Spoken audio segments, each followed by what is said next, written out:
Higher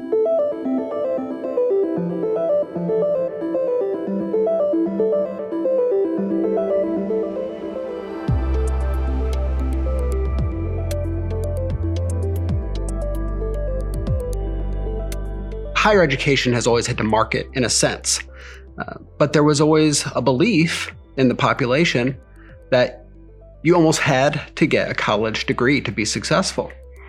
And that's not always the case anymore in terms of that perception.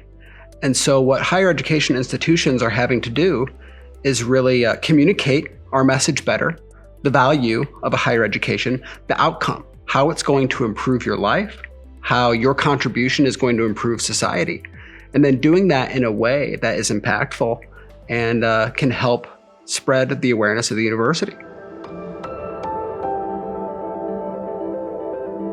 Bring in other perspectives inside the organization and outside, because they're going to see something you don't see. And that's going to lead you to new ideas and new conclusions and new strategies, and really take advantage of every opportunity you have to think outside the box and learn something new. Test and research.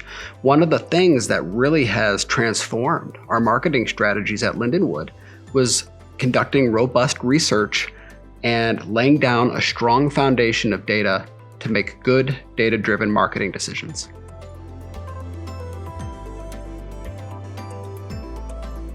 Every element of our campaign development is rooted in research, from understanding our brand perception to understanding our current levels of awareness, identifying what kind of campaign we needed, what concepts resonated with our audience, and then especially on the digital front, testing how we're delivering our message, the imagery and videography that we're using, the copy points we're using, the types of digital ads we're using. We test it all.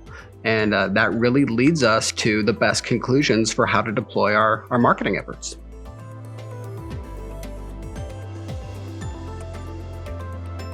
That was one of the things we identified almost immediately, was that we called it a sea of sameness. When you looked at all of the different materials from all of the regional colleges and universities, they were all good. Everyone had great messages, but it all looked and felt the same. And that limited the impact. And so we identified early on that we needed something different to help us stand out. And so it wasn't just the rethink concept. It was, how are we going to deliver that message? And so we relied on humor. We worked really closely with our partners at Switch who brought this to us. And they framed it in a way of thinking about the insurance industry. And at one time, it was all just very serious. This is life and death. This is how you're going to protect yourself and your family, and this is insurance, and we take it very seriously.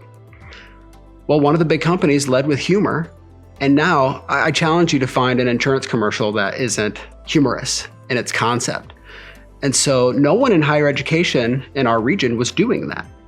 And so we thought that that was a really great way of delivering our value proposition and our key differentiators. And then we layered in kind of challenging biases and preconceived notions. You think a conversation or a situation is starting one way, and then we serve a surprise and deliver our message within that. And we really found that that really helped us cut through that sea of sameness.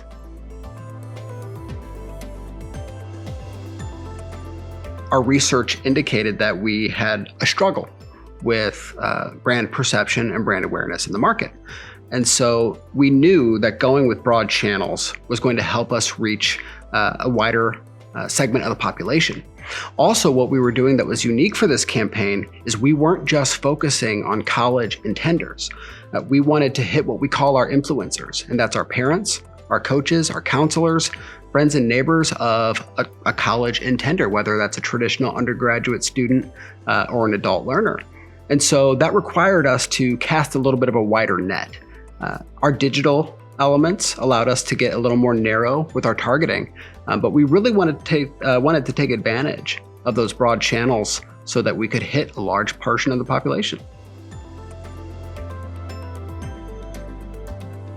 From the pre and post campaign research showing that we've advanced on each of the metrics we were tracking, That could be favorability, awareness, a likelihood to attend, improvement on our Net Promoter Score.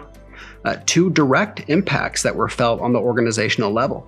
We saw big increases in website traffic, conversions on actions on our website, particularly click to apply.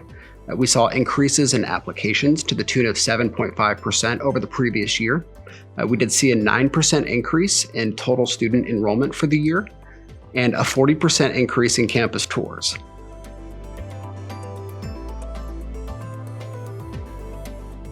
A lot of folks in leadership, not just at Lindenwood in general, a lot of folks in leadership can be somewhat uneasy with broad channel awareness marketing because it's difficult to track engagement. It's difficult to track impact. And so doing that pre-campaign research, number one, it laid down benchmarks for us to measure against at the end of this phase of the campaign. And so we were able to do that pre-campaign research, come back 9 months later and do the research again and see where we made significant gains. And being able to share that with leadership in a way that they understand. The data shows that this was successful. The data shows that we can make these adjustments to cause an improvement was really impactful. And then being able to share that with our campus community only furthered the buy-in that we were getting for the campaigns. This was a big new investment for the university. And so to have that research to show the impact has been really significant in continuing into second, third, and fourth phases of the campaign.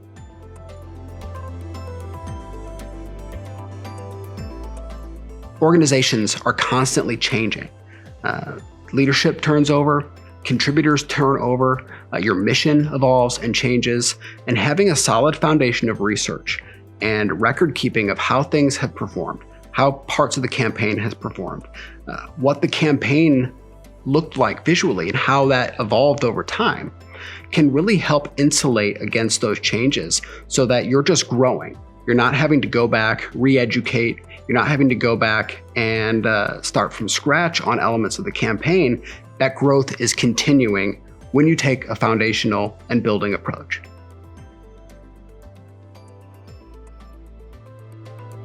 I'm not sure if it's advice as much, but I tell you what, we have spent a fortune visiting Walt Disney World parks. Walt Disney World, Disneyland, Disneyland Paris. It's my wife and I's goal, and now our 10-month-old daughter, to visit every Disney park in the world.